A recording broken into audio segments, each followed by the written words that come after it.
Hello and welcome to this edition of Reporters here on France 24, the programme that brings you some of the best stories from around the world from our reporters. This week we take you inside a Taliban stronghold in central Afghanistan. The Taliban are a hardline Islamic movement. Nearly 5 years after being forced from power by US-led forces, they've re-emerged as a fighting force, waging a violent campaign against the government and NATO troops.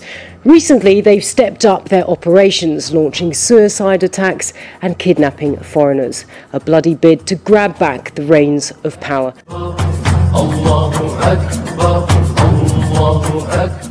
This is allegedly the van that became a suicide bomb in Lahore last week. Initially parked here at a busy intersection, it then decides to jump the red light and drives up to a guard post outside a police center.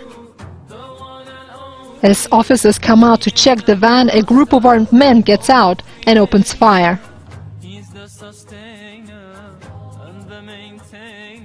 A police officer then tries to flee as an attacker throws a grenade after him, and passers-by try to take cover. Inside the building that was targeted, people start running in panic. The attackers then try to secure the area, and this motorcyclist gets caught in the crossfire, desperately seeking to get away. One attacker then tries to open the checkpoint gates to let the van out, allowing it to get closer to the police center. He succeeds and the van drives off, moving slowly, apparently weighed down by the explosives. Police officers now start firing from inside the grounds. One man here on the left falls down. But quickly the van pulls up outside the gate and detonates. As it explodes, the building disappears behind the clouds of dust and debris. Rosa Ibrahimova, Al Jazeera.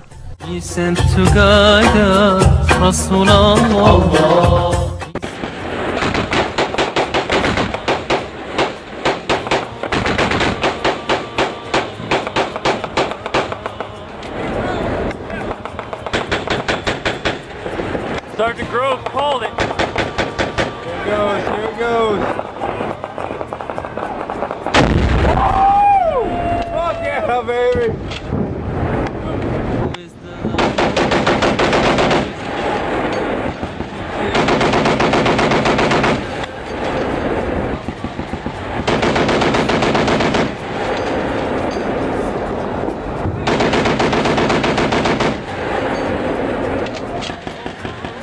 There we go again.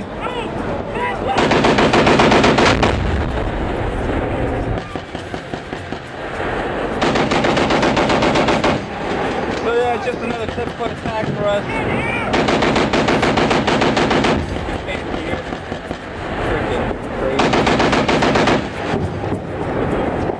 Everything's good so far.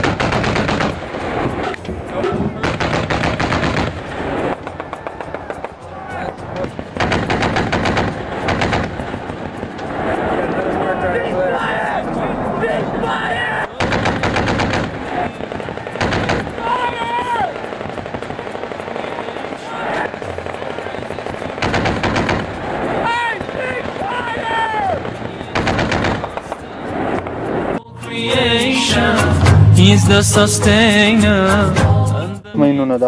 This is our most powerful anti-tank mine. We have several types.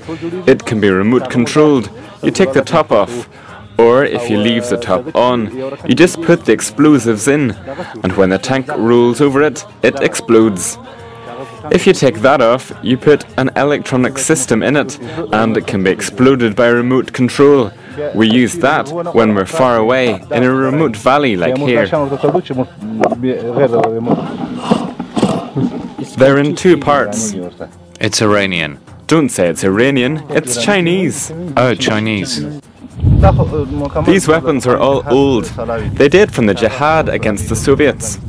But the weapons being sent to us nowadays are new weapons. Like this anti-tank launcher we've got from Saddam's Iraq. It's come from Iraq. Oh. So it's Iraqi weapons? It's called Iraqi Saddam weapon. Is it expensive? No, for us it's not really expensive. We get them for $300 or $350.